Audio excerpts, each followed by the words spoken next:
Bonjour tout le monde et merci de passer encore un moment avec moi aujourd'hui.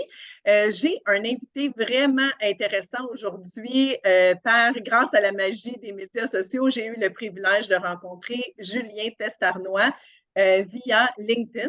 J'ai vraiment cliqué sur ses publications car c'est un spécialiste en cybersécurité des réseaux sociaux. Donc, vous comprendrez pourquoi ça m'a vraiment interpellée. Euh, Dieu sait combien d'appels et de consultations j'ai pour des gens qui se sont fait pirater ou quoi que ce soit et qui ont des multiples bugs sur leur plateforme. Donc, je me suis dit que la meilleure chose, c'était de l'inviter à en discuter avec nous et de vous le faire connaître parce que c'est vraiment quelqu'un que vous allez vouloir ajouter à votre bottin d'experts professionnels. Donc, Julien, merci beaucoup, beaucoup d'avoir accepté l'invitation aujourd'hui. Ça va bien? Oui, ça va très bien, merci de m'inviter à parler un peu de ce que je fais et des réseaux sociaux. Oui, bien, puis premièrement, juste pour démocratiser le tout, est-ce que tu peux nous expliquer c'est quoi, parce que tu sais, la cybersécurité, tout le monde sait un peu à peu près c'est quoi, mais c'est quoi ça, un spécialiste en cybersécurité des réseaux sociaux? Ben, moi, en fait, comme tu disais, je viens à la base du domaine de la cybersécurité au sens large. Donc, j'ai travaillé en service conseil pour KPMG, entre autres, et pour des firmes plus spécialisées dans l'intégration de solutions de sécurité. Puis en fait, quand tu rajoutes la partie sécurisation des réseaux sociaux, en fait, c'est vraiment de concentrer toute l'expertise puis toutes les bonnes pratiques de la cybersécurité et de les appliquer au domaine des réseaux sociaux, parce que souvent, c'est un peu négligé. Puis la plupart des entreprises, les stratégies de cybersécurité, bien, n'incluent pas les réseaux sociaux. Donc, ça que j'ai remarqué justement au fil du temps qu'il y avait peut-être un petit gap au niveau justement de ces plateformes-là, au niveau des solutions de sécurité de manière générale. Fait que je me suis dit, on va se spécialiser dans ce domaine-là. Donc, de manière plus précise, en fait, ben, moi, j'aide les entreprises à identifier les vulnérabilités qui sont présentes sur leurs réseaux sociaux et tout ce qui est gestion des accès, des privilèges, des différents paramètres de sécurité. Puis une fois que j'ai identifié les vulnérabilités, bien, je les aide à remédier à ces vulnérabilités. Et par la suite, ben, c'est vraiment de l'accompagnement personnalisé sur mettre en place les bonnes pratiques de gestion et de sécurité. Fait que ça peut aller, par exemple, de configurer une plateforme de gestion comme Lincoln Business Manager si ce n'était pas le cas pour le client, comme vous poussez beaucoup plus loin et intégrer et rédiger des politiques de gestion d'accès. Donc, tout ce qui est revue d'accès, octroi d'accès et retrait d'accès, c'est des domaines de base de la cybersécurité, mais qui souvent, encore une fois, ne sont pas appliqués aux réseaux sociaux. Fait que c'est justement de les aider, par exemple, à mettre en place une structure qui sont déjà présentes ailleurs dans l'entreprise, mais de la mettre aussi en place pour justement toutes leurs plateformes de réseaux sociaux. Fait que c'est vraiment de tout couvrir toutes les plateformes auxquelles on peut penser à réseaux sociaux, je découvre. Mais moi, c'est vraiment la partie sécurité. Pour étant donné que des gens comme toi, ça va gérer tout ce qui était la visibilité, les publications, tout ça. Fait que moi, ça, je laisse ça de côté. Moi, c'est vraiment la partie cybersécurité et sécurisation pour justement éviter le plus possible qu'une compagnie se fasse pirater ses réseaux sociaux et qu'elle soit victime des impacts souvent négatifs qu'on sait qui arrivent en arrière des attaques, là. Oui, parce qu'on travaille tellement fort, tu sais, c'est beaucoup de travail faire de la création de contenu. Tu sais, on est déjà un peu à la merci des plateformes qui peuvent décider de réduire, dans le fond, l'impact qu'on a avec nos médias sociaux. Donc, si en plus on ajoute à ça les gens qui peuvent pirater une page, c'est assez compliqué. Donc, présentement, c'est qui est dans ta clientèle? Je dirais que c'est très large. Tu sais, ça peut, en fait, dès qu'une entreprise ou tu es un solopreneur est présent sur les réseaux sociaux, tu les utilises soit pour faire du marketing, juste pour avoir une présence en ligne, ça peut devenir un client intéressant parce que ben, il se retrouve à risque de se faire pirater ses réseaux sociaux.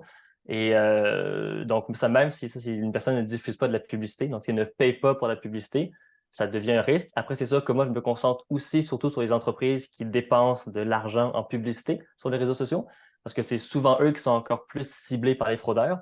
Parce qu'en fait, une attaque classique, pour faire simple, c'est quand ils prennent possession d'un compte publicitaire, ben, ils vont virer tous les admins et ils vont utiliser l'argent de la compagnie pour se payer des publicités à eux-mêmes qui promouvoient des produits, souvent ailleurs dans le monde. Et ben, la compagnie se retrouve sans accès admin, fait qu'ils ne peuvent pas reprendre le contrôle, ni diffuser de la publicité eux-mêmes. Et pour beaucoup de compagnies qui utilisent les réseaux sociaux pour faire de la pub, mais sinon, c'est les pubs qui se convertissent en vente. Donc, quand tu perds ce moyen de visibilité, ben, tes ventes chutent de manière drastique. Et donc, c'est surtout ces compagnies-là que je vise pour justement limiter le risque qu'ils perdent un peu la source de rentrée d'argent, si on veut, en vente. Ça, c'est pas le public cible, mais voilà, c'est vraiment, même si tu as une présence en ligne, tu deviens potentiellement à risque. Donc, je peux très bien aider une compagnie justement à être sûr que tout est bien sécuritaire pour, encore une fois, limiter le risque qu'ils soient victimes d'une cyberattaque et donc qu'ils perdent un peu leur visibilité sur les plateformes en ligne de réseaux sociaux, là. Oui, effectivement. Puis honnêtement, j'ai vu, tu sais, je pense, ben, c'est encore drôle de dire ça, là, parce que j'allais dire, habituellement, les PME ou les un petit peu plus grosses entreprises que je vois sont quand même sensibilisées à ça, puis ont des fois des équipes à l'interne ou non, ou à tout de moins quelqu'un à l'interne qui va comme leur flaguer un peu que c'est important de voir à la cybersécurité de ce côté-là. Mais aussi, je pense à moi, ceux que j'aide le plus au jour le jour, c'est les plus petits entrepreneurs. Ça leur fait très mal parce que quelqu'un qui veut démarrer, tu sais, un bistrot, un restaurant, une boutique en ligne, tout ça, puis qui se retrouve, tu sais, souvent, je suis engagée pour vraiment tout monter les paramètres comme il faut avec ces personnes-là parce que c'est les côtés qui sont plus complexes pour eux. Puis là, oups, surprise, on arrive dans le compte publicitaire et tout, puis on se rend compte que finalement, ils ont été piratés, que quelqu'un dépense de l'argent sur leur carte de crédit ou a tout simplement pris contrôle de la page. On n'est plus capable de reprendre le contrôle et tout ça. Donc, c'est vraiment un cauchemar parce que là, si à la sueur de leur front, ils ont réussi à avoir 500 abonnés, puis que là, on repart à zéro, c'est épouvantable. Est-ce que ces plus petits entrepreneurs-là aussi peuvent communiquer avec toi pour être sûr que tous les paramètres, là, tout est comme super sécuritaire dès le départ? Oh oui, tout à fait. En fait, pour ces gens-là, c'est juste que c'est plus rapide. En fait, ça prend moins de temps à réaliser, fait que on va dire, c'est encore mieux pour eux. Mais oui, tout le monde peut me contacter. Parce que je pense que ce qui est important de rappeler à tout le monde, c'est que les réseaux sociaux, c'est un peu un domaine à part. Et tout ce qui concerne la cybersécurité, pour des systèmes plus, entre guillemets, normaux, comme des serveurs, un parc informatique, des firmes spécialisées peuvent aider en cas de cyberattaque. Mais les réseaux sociaux, une fois que tu as perdu l'accès, personne ne peut t'aider. Et c'est ça le message, c'est un peu le message que j'essaie de véhiculer, c'est que une fois que ton compte Facebook a été piraté ou ton compte publicitaire, comme tu dis, tu peux aller voir n'importe quelle firme spécialisée, ils ne pourront pas t'aider. Parce que la réalité, c'est que tous ces comptes-là, on est des locataires, même moins que des locataires. Et au final, quand tu es piraté, ben, tu es à la merci justement du réseau social qui va décider de t'aider ou pas. Et le problème, c'est que souvent, par exemple, dans le cas de Meta, ben, ils ne vont pas t'aider. Même si tu dépenses des sommes importantes en publicité, ça va te prendre 3-4 semaines réussir à retrouver tes accès. Donc, c'est surtout ça qu'il faut comprendre, c'est que c'est extrêmement compliqué de retrouver tes accès une fois qu'ils ont été perdus. Et comme tu le dis, pour des plus petits entrepreneurs, ben, eux, ils ont encore moins d'aide. Et bien souvent, ben, tu peux même te rendre à perdre complètement ton compte de manière définitive. Ça, je pense que c'est un Oui, peu ce que les gens oublient. C'est qu'il y a une étude qui était sortie en 2022 aux États-Unis qui disait qu'en moyenne, 70% des gens victimes du piratage de leur compte sur les réseaux sociaux ne retrouvent jamais accès à leur compte. Donc, c'est là qu'on voit qu'il y a vraiment un réel danger de perdre des accès. Et donc, ben, dans mon cas, c'est vraiment justement, la prévention et justement de prendre action avant que ça arrive. Parce que ben, malheureusement, dans le cas des réseaux sociaux, oui, tu n'as pas de recours possible. Et si tu m'appelles en disant, je me suis fait pirater, le mieux que je pourrais faire, c'est te guider à aller remplir le bon formulaire. Et si tu dépenses la publicité, peut-être que par chance, tu auras accès à un bouton de support pour parler à un humain directement. Mais sinon, ce que je peux t'aider s'arrête là. Donc, oui, c'est important de prendre l'action, comme on dit, avant, parce que c'est ça, malheureusement, c'est un domaine qui fonctionne très bien, mais quand tu as accès. Quand tu perds accès, ça devient nettement, nettement moins drôle. oui, effectivement, parce que souvent, quand je fais affaire avec des nouveaux clients ou des gens que je vois plus en coaching privé, la première chose que je vais aller faire avant même d'étudier tout le côté stratégique et tout, c'est de vérifier s'il y a l'authentification à 2 facteurs, nanana, parce que dans le fond, tout ça, si je travaille avec eux super fort à monter une stratégie ou quoi que ce soit, mais que tout ce qu'on fait se jette à l'eau 2 mois plus tard parce que le compte est piraté, j'ai mal fait mon travail. Mais c'est sûr que j'ai pas non plus toutes les connaissances. Tu sais, moi, je connais la base là, pour bien sécuriser un compte, mais je connais pas tous peut-être les vraiment profondeur des paramètres dans lesquels toi, tu es capable d'aller sécuriser le tout. Puis aussi, des fois, on oublie, tu me corrigeras si je me trompe, mais tu sais, des fois, on plug beaucoup de choses sur nos réseaux sociaux. Tu sais, des fois, tu peux plugger une liste, tu sais, un fichier Excel, un autre, tu sais, un outil de gestion, quoi que ce soit. Fait que là, ça commence à faire beaucoup de brèches par où on peut entrer pour. Ah oui, tout à fait. Ben, toi, le double facteur d'authentification, c'est en effet la base. Et en effet, dès que tu as ça, c'est déjà plus sécuritaire. Fait que quand tu es une petite compagnie qui n'a pas trop d'accès, si tout le monde a le MFA, ça devient un peu plus sécuritaire. Le problème, c'est que bien souvent, dès que tu mets à avoir des équipes, donc plusieurs personnes qui ont accès, ben, souvent, tu oublies des gens qui vraiment, pour eux, ben, le compte non, ils ne l'ont pas mis. Et dans le cas de certains réseaux sociaux comme Facebook, par exemple, pour accéder à la plateforme de gestion, ça prend un compte Facebook personnel. Fait qu'à moins que tu crées un compte de zéro avec le courriel de la compagnie, Oui, ben, les employés, ça va être leur compte personnel. Donc, ça, malheureusement, tu peux forcer justement à ce que tous les comptes qui se connectent aient le double facteur d'authentification. Le problème, c'est que parfois, il y a des compagnies qui, au lieu de donner des accès seulement à partir de la plateforme de gestion, ils vont permettre à quelqu'un de se connecter directement à la page. Et si tu fais ça, ben, oui. pour aller directement à la page, tu n'as pas à avoir le double facteur. Donc, c'est vrai que ça devient un peu contre-productif parce que tu mets en place des paramètres, mais si tu ne penses pas à bien regarder l'ensemble, ben, tu laisses des brèches. Et moi, je pense un peu le travail, c'est de vraiment aller fouiller partout pour être sûr que toutes les portes d'entrée possibles sont bien couvertes. Un autre exemple, c'était la plupart des réseaux sociaux. Tu peux créer un lien partenaire entre une compagnie et Et- une agence. Ben, ça, bien souvent, ce que j'ai remarqué au fil du temps, c'est que parfois, les entreprises, même s'il y a la fonction, et qu'ils font affaire avec des agences, ils vont donner des accès individuels à chaque personne. Puis là, ben, souvent, il va y avoir 5, 6 accès. Les gens finissent leur contrat, partent, et la compagnie ben, ne fait pas une revue des accès. Donc là, ben, le compte, il reste actif. Puis ben, tu sais, 3 semaines ou parfois 6 mois plus tard, piratage. Puis là, ben, ils réalisent qu'en fait, c'est la personne à qui ils avaient donné accès, qui avait toujours son accès, mais comme il n'avait pas pris un lien partenaire, ben, souvent, c'est juste des noms, fait que tu oublies. Puis là, ben, tu te fais réveiller quand il y a une cyberattaque. Fait que c'est plein de trucs comme ça en fait, tu as plein de paramètres en place, mais souvent, c'est moins utilisé. Ou c'est utilisé, mais de la mauvaise manière. On sait, les réseaux sociaux, même dans le cas des gestionnaires, pour faire ton travail, en théorie, tu n'as pas besoin d'être admin du compte business de la compagnie. Mais souvent, ce que je vois, c'est que tous les accès, c'est tous des accès full admin.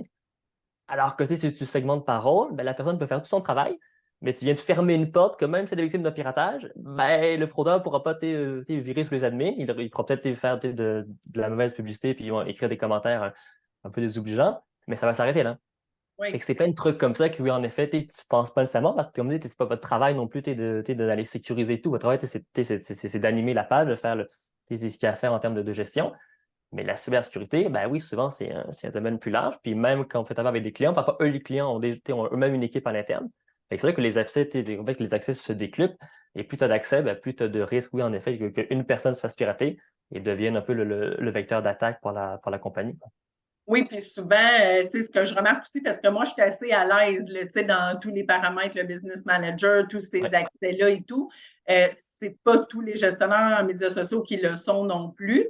Puis, tu sais, honnêtement, des fois, j'entends, tu sais, des avocats ou, tu sais, qui vont dire, hey, dès que tu fondes une compagnie, si tu n'as pas les sous pour, tu sais, vraiment bien mettre tes bases en comptabilité, t'assurer que est-ce que je suis mieux d'être enregistré, incorporé, est-ce que je m'enregistre aux taxes ou non. Tu sais, si tu n'as pas les sous pour mettre les bases comme il faut, comme ça, attends quelques mois de plus pour pouvoir te partir vraiment comme il faut dès le départ au lieu de rectifier le tir par après. Mais c'est la même chose que je dirais pour la sécurité, c'est que c'est tellement de problèmes, puis souvent tu perds absolument tout un coup que tu t'es fait pirater, que dès le départ, là, c'est pas le frais sur lequel économiser. Là.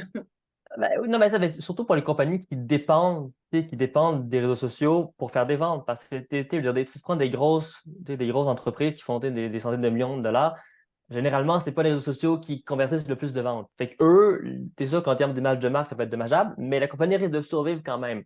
Mais les plus petites qui misent vraiment là-dessus, oui, en fait, comme tu dis, tu perds ça, je veux dire, tu perds limite ta business, là. Et c'est Oui, là qu'en effet, c'est là que je me que les gens ont du mal à réaliser que c'est sûr que la cybersécurité, c'est moins concret, c'est moins tangible. Fait que les gens, quand ça va bien, ben, pourquoi on paierait de l'argent? Pourquoi même on se préoccuperait de quelque chose quand ça va bien?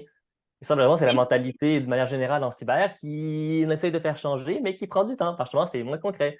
Mais c'est le jour où ils se font pirater que là, ça devient très concret. Mais ça, malheureusement, quand tu es rendu à réaliser que, oh shit, ben, c'est là que généralement, c'est un peu trop tard. Puis, on parle de sécurité, mais il y a aussi des bonnes pratiques ou des mauvaises pratiques. Parfois, je vois aussi des compagnies qui se créent des groupes de discussion sur Messenger. Et ils s'échangent des documents confidentiels, des plans d'affaires. C'est pas la place pour ça. D'éviter Messenger n'est pas une place pour s'échanger des documents confidentiels. Mais tu as plein de gens qui le font. Puis là, ben, les fraudeurs, parfois, ils vont aussi aller scruter tous les documents perso qu'ils peuvent récupérer. Puis après, quand ils prennent ça, ben, là, ceux qui vont les vendre à des concurrents ou qui vont essayer de te les revendre à toi si tu ne payes pas une rançon. Fait que tu as plein de bonnes pratiques à faire ou soit à ne pas faire au sein même des réseaux sociaux qui parfois les gens penchent pas. Moi, souvent, j'aime dire un peu le réseau social, c'est un peu le monde des calinours, tout va bien, tout est magnifique. Oui, quand ça va bien. oui, Si c'est tu as une ça, mauvaise mais pratique, ben, c'est là que ça peut devenir c'est un peu moins joli, quoi. Ben oui, puis même pour même une entreprise qui a plus de budget, je pense à des compagnies là, que, disons, qui se sont lancées sur les réseaux sociaux en 2012-2013, où là, c'était un peu plus facile quand même de se ramasser avec des 50, 60, 100 000 abonnés. Mais ça, là, si tu perds ça aujourd'hui, là, retrouver 100 000 abonnés, là, je te souhaite un méga budget en publicité, là, parce que, c'est plus du tout la même compétition et tout ça. Fait que est-ce que tu fais, pour des entreprises qui seraient plus établies comme ça, est-ce que tu fais aussi des audits Oui. de paramètres? En fait, moi, c'est sûr, côté pour les plus petites compagnies, en fait, on va souvent partir avec de l'accompagnement personnalisé dès le début. Fait qu'en fait, c'est chargé à l'œuvre vraiment les accompagner. Les plus grosses compagnies, comme sont des équipes marketing ou même juste d'une grosse compagnie, là, je fais vraiment un audit complet. Fait que c'est vraiment un questionnaire qui est envoyé avec des questions pour savoir qu'est-ce qu'ils utilisent, qu'est-ce qu'ils ont comme plateforme. Après ça, il y a vraiment une collecte de données complète. Donc, chez le client, c'est vraiment d'aller prendre des captures d'écran, de prendre en note, de poser des questions sur le rôle des employés.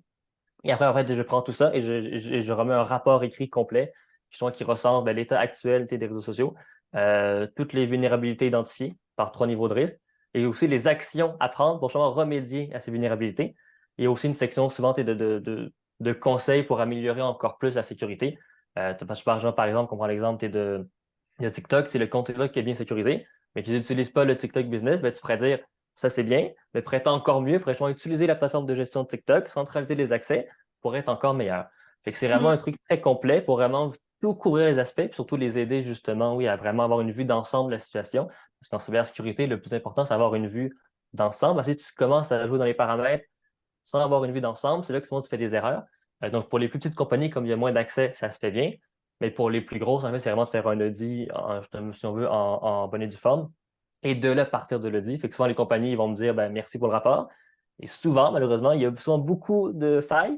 Et là, souvent, ils sont comme ben, on va quand même te garder pour nous aider à être sûr que c'est bien sécuritaire. Parce que, c'est ça, généralement, tu vois, souvent, tu es sur Facebook, tu as une section transparence de la page où tu peux voir le nombre d'admins. Par expérience, quand tu dépasses 5, généralement, le rapport, il ne fait pas 2 pages. Honnêtement, souvent, c'est souvent ça. Quand tu as 2, 3 personnes, souvent, c'est quand même pas mal bien fait. Mais dès que tu tombes à 5, 10, souvent, c'est qu'il y a des failles parce que tu décuples les accès, fait que c'est plus compliqué de tout recenser, de tout être sûr que c'est bien sécuritaire.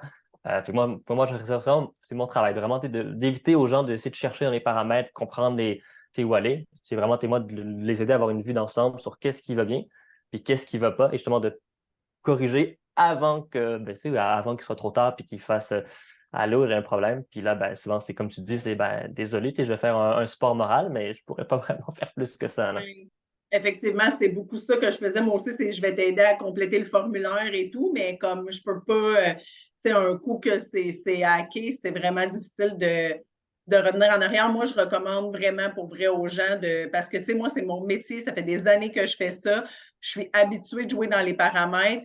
Puis c'est quand même complexe pour moi. Fait imagine quelqu'un qui se dit ah ben moi je suis sur TikTok, YouTube, Pinterest, Instagram, nanana, mais puis là c'est sûr que tu peux pas maîtriser tous ces paramètres-là, surtout pour quelqu'un dont c'est pas le métier puis qui fait plus comme sa création de contenu sur ses médias sociaux. Fait que j'encourage vraiment, vraiment fortement les gens à faire affaire avec toi puis à te consulter pour à être sûr de rien perdre de tout ce précieux, précieux travail qu'on fait au jour le Tout à jour. fait. Tout à fait. Surtout, ce qu'elle pas aussi, c'est que les réseaux sociaux, ils ont cette mauvaise tendance à changer les paramètres aux 2 jours. T'es en image, mais souvent, en une semaine, le paramètre peut être rendu dans une autre section complètement. Puis souvent, les gens, c'était à moins d'être toujours dedans. Oui, en effet, quand tu te mets à fouiller, je veux dire, ben, t'es perdu parce que justement, ça change tellement souvent.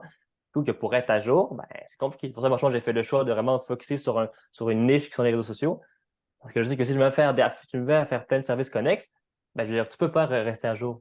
Parce Oui, que franchement, ça change tellement vite que je me suis dit autant faire de la cybersécurité, mais justement cibler vraiment un domaine très précis parce que justement, comme ça, je peux vraiment mettre tous les efforts là-dessus pour pouvoir rester à jour. Alors que si je me mets à faire plein de trucs, ben, dans le cas des réseaux sociaux, oui, je serai moi-même plus à jour. Puis là, ben, si moi je suis pas à jour, comment les gens qui n'aiment pas leur travail peuvent être à jour pour non, savoir c'est où aller? ça, Tout à fait. Non, non, on s'entend, on effectivement. s'entend là-dessus. Puis est-ce que tu sens que, je te pose vraiment cette question-là sans savoir, mais est-ce que l'intelligence artificielle, l'arrivée de tout ça a un impact sur ton travail puis au niveau de la cybersécurité? Je dirais que ça a un impact surtout pour les systèmes de protection. Fait que là, on sort un peu des réseaux sociaux. Tout ce qui est pare-feu, anti-spam, fait que vraiment tout ce qui est vraiment système de sécurité de manière générale pour l'informatique. Ça, oui, l'IA vient grandement aider parce qu'en fait, ces systèmes-là maintenant se basent sur l'IA pour détecter des attaques, pour détecter des failles. Fait que ça, oui, ça vient un peu changer le paysage de la cyber parce que justement, c'est rendu entre guillemets, plus facile, si on veut, d'avoir des bons systèmes de protection. Apparemment, le désavantage, c'est que là, ben, les fraudeurs un peu, vont se réorienter et vont viser encore plus l'humain, qui va rester la faille la plus grande. Parce que, par exemple, Oui, si on prend le cas de Desjardins, avec la fuite de données, les oui, systèmes de Desjardins, de l'intérieur vers l'externe, ça, c'était blindé. Puis un pirate, pour réussir à pénétrer des systèmes de sécurité de Desjardins, de l'externe, bonne chance, là. Mais, tu vois, mais là, quelqu'un à l'interne qui avait accès, ben, tu vois, il a juste plus branché une clé USB, puis c'était fini. Fait que c'est vrai oui, que souvent, la sécurité de l'interne à l'extérieur est de plus en plus renforcée. Mais si tu vises un humain qui n'a pas le MFA ou qui clique sur n'importe quoi quand il y a des liens, ben, tu feras rentrer sans avoir réussi à pirater les systèmes de sécurité, mais tu seras passé par le vecteur d'attaque qui est l'humain. Et dans le cas des réseaux sociaux, le désavantage, c'est que tu n'as pas encore de système de sécurité efficace pour tout couvrir. À part le MFA, les alertes, ça s'arrête là. Fait que si tu ne mets pas ça en place, ben là, c'est limite une passoire. Puis dès que quelqu'un a le mot de passe de ton compte, ben, il rentre. Et comme beaucoup de gens mettent le même mot de passe partout, eh ben, oui. voilà, c'est là le problème survient. Donc, c'est pour ça que oui, en effet, les gens commencent à comprendre tranquillement, pas vite, que oui, c'est important de sécuriser, mais malheureusement, voilà, ça reste encore trop moins concret pour que les gens prennent vraiment action. Mais on travaille, ça va finir par, on va finir par essayer à faire changer les mentalités. Mais oui, pour répondre à ta question, oui, ça change, mais c'est surtout pour les paramètres et pour les systèmes de sécurité. Dans le daily tous les jours, ça reste, c'est pas encore assez utilisé pour vraiment faire une différence à mon niveau en cybersécurité, là. OK. Puis là, je sais que tu fais plusieurs capsules d'informations vraiment intéressantes. On peut te suivre sur différents médias sociaux aussi. Je vais laisser tes liens là, de ton site web. Je sais que tu es sur Facebook, sur LinkedIn et sur YouTube. Où est-ce que tu es pas mal actif sur toutes les plateformes? Est-ce qu'il y a un endroit où c'est plus facile de connecter avec toi pour te suivre et tout ça? Ben, ça, j'ai commencé à développer un peu Instagram. Je me suis dit, on va essayer de développer un peu. Fait qu'Instagram, je commence tranquillement pas vite. Après, honnêtement, c'est souvent ce que je publie sur Instagram, se retrouver aussi sur LinkedIn, sur Facebook. Fait qu'après, peu importe où tu vas retrouver pas mal ce que je publie. C'est sûr qu'actuellement, je suis beaucoup actif sur LinkedIn. Ça, c'est surtout là où je suis vraiment le plus actif. Mais je commence un peu justement à décupler ce que je mets sur LinkedIn, à le mettre un peu partout sur Instagram, sur Facebook. Fait que pas mal de ces plateformes-là, les gens pourront voir ce que je publie, là.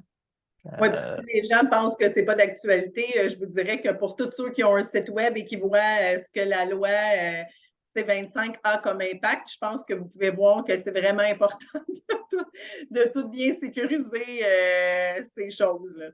Ah oui, oui, c'est sûr que tout ce qui est loi 25, c'est un autre domaine complètement, puis ça, c'est aussi une paire de manches, on Oui, s'entend. Mais voilà, c'est vrai que ça, je pense que je laisse ça à d'autres professionnels, mais c'est vrai que les réseaux sociaux, si tu as une présence en ligne, puis que c'est pas en fait souvent, je demande aux gens, en fait, je leur fais se poser la question, si demain matin, tu perds accès à tous tes réseaux sociaux, durant 24 heures, c'est quoi l'impact pour ta compagnie? Ça, ils vont faire, ah, ben 24 heures, plus ce serait possible, puis on serait un peu en panique pour essayer de reprendre nos accès, mais pas la fin du monde. Puis après, OK, puis là, durant 3 semaines. Là, souvent, la phase change un peu. Ah, ben là, par contre, dans 3 semaines, c'est un peu plus embêtant.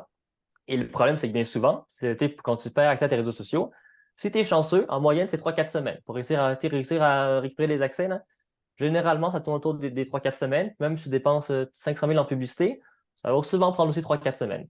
Fait que, oui, de 24 heures, tu n'as pas une compagnie qui retrouve ses accès en 24 heures. À moins de t'appeler Pepsi ou là, peut-être qu'ils vont t'aider, là, mais une compagnie normale, c'est pas ça, c'est 3-4 semaines. Si tu as accès pour parler à un humain, qui peut clavarder, mais si tu dépenses pas de publicité, souvent, le seul accès, c'est un formulaire. Et là, ça peut être encore plus long, voire des mois, voire, comme on disait, jamais. Fait que oui, c'est vrai oui. que quand tu te poses la question, ce serait quoi l'impact pour moi si durant un mois, je perds tous mes réseaux sociaux?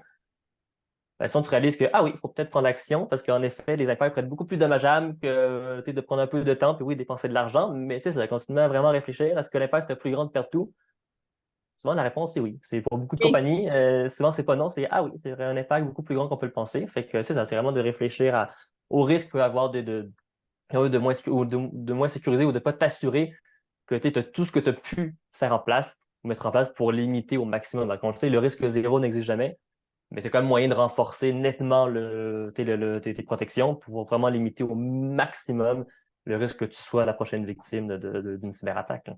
Fait que la seule simple et unique bonne question à se poser, c'est si tu perds accès à tes réseaux sociaux pendant 3-4 semaines, est-ce que tu sens la panique monter en toi? C'est pas mal sûr que ta réponse va être oui. Donc, je te recommande chaudement de communiquer avec Julien. Plaisir. Je vais laisser tous les liens en accès dans les notes de l'épisode et tout ça pour que les gens puissent communiquer avec toi.